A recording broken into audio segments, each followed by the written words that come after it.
"Stop right there!" The command sliced through the silence like a rifle crack. The tomb of the unknown soldier stood in sacred stillness, until a small blur broke free from the crowd. A little boy, maybe 6, maybe 7, sprinted straight across the marble path. Gasps rose, phones dropped. No one could believe what they were seeing. The tomb guard moved instantly. He didn't flinch. He didn't hesitate. In one powerful stride, he stepped off the mat, something few had ever witnessed. His eyes locked on the child. His white-gloved hand came up with authority, body rigid like a drawn bow. "You cannot approach," he shouted, voice thunderous and firm, echoing through the solemn plaza. But the boy kept running. People screamed. Mothers reached. Security stirred. The silence that had defined the sacred space shattered into raw panic. But the guard, Staff Sergeant Daniel Reeves, didn't draw a weapon. He didn't raise his voice again. He did something no one expected. He knelt. Right there, in the middle of the wet marble, before the eternal flame, he dropped to one knee and opened his arms. The boy stopped cold, just feet from the tomb, his energy spent, chest heaving. The wind tugged at his tiny jacket. For a moment, time froze. The world waited. And then, slowly, the boy walked into the guard's arms, clutching him like a lost child finding home. Everyone stood in stunned silence. Reeves gently turned the child around, shielding him from the sacred ground. Then, standing tall, he lifted him onto his shoulder and carried him away with the calm of a man who understood that honor sometimes looks like compassion. The crowd parted. When they reached the steps, a woman burst forward sobbing, the boy's mother. She grabbed him shaking, apologizing to the guards, to the crowd, to Reeves. But the sergeant didn't scold her. He simply said, "He's safe. That's what matters." What no one knew then was why the boy had run. That night, the footage exploded online. Dozens of cameras had caught the moment, the running boy, the sudden shout, the guard kneeling. Within 48 hours, the clip had 80 million views. People called it the most powerful act of discipline and empathy they'd ever seen. But behind that calm, behind that moment of grace, was a man with a story of his own.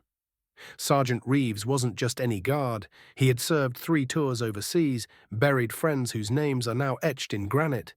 He took the tomb duty because he believed no one should stand alone in death. He had a son once, too, Liam, who died at age 7 from leukemia, the same age as the boy who ran. Reeves never spoke about it. He never let it interfere with his post. But when that child ran, something inside him broke, and something else healed. He later told a reporter, "I saw a little boy, scared and excited and lost. My job is to guard the tomb, yes. But more than that, it's to guard what it stands for. That includes love. That includes mercy. My son would have run too." The moment became more than viral. It became historic. The guard's choice sparked debate, reverence, and respect. Military analysts called it the perfect response, authoritative but humane. Psychologists spoke on national television about the power of choosing gentleness in moments of pressure. A week later, Sergeant Reeves was honored with a commendation. The child and his mother were invited back for a private tour where Reeves met them without uniform, this time as Daniel, not the Sentinel, but the father who understood. The child gave him a drawing, crayon scribbled, a big man kneeling, a little boy smiling. Reeves framed it and placed it beside a photo of his own son. In a ceremony months later, Reeves shared these words. "We stand in silence for the unknown, but today the world watched something known. That compassion doesn't weaken discipline, it defines it. Now new recruits at the tomb are shown that clip. Not just for protocol, but for principle.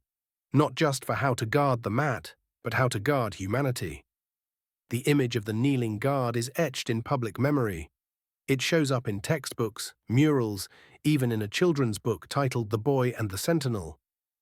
And every November, that boy, now 10, returns quietly with his mother.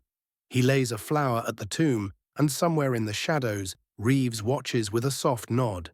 Still standing, still guarding, still believing. Because the real duty isn't just holding a rifle, it's holding the line between fear and compassion.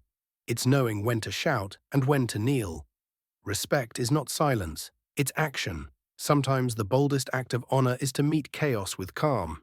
The world remembers the guard's reaction not because it was loud, but because it was right. This story touched you for a reason. Tell us what part stayed with you, and let us know where you're watching from. Like, share, follow. Your support means everything.